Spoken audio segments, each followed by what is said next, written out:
If you find that a particular device is causing problems with Windows 10, then you may occasionally decide to disable that device. Maybe it's a device that isn't fully supported for use with Windows 10, and disabling that device is the only way of making the problem go away and helping Windows to be more stable. Or maybe it's a device that just isn't needed anymore but can't be physically removed.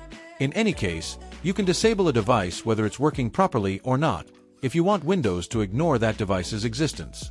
So let's take a look at how to use the Device Manager to disable the device. What I'm going to do is right-click on the Start button, and then I'm going to go to Device Manager. Now let's go ahead and expand one of the containers within the Device Manager to reveal the individual devices within it.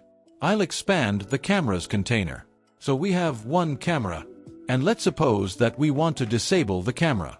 The way that we would do this is to right-click on the camera, and then choose the Disable Device command.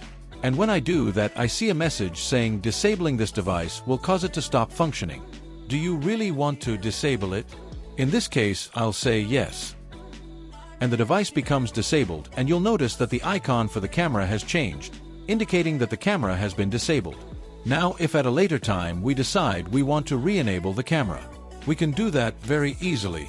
All we have to do is right-click on the camera, and then choose Enable Device. And now the camera is enabled, and you'll notice that the camera icon has changed to indicate that the camera is now enabled. So that's how you use the Device Manager to disable and then re-enable a device within Windows 10.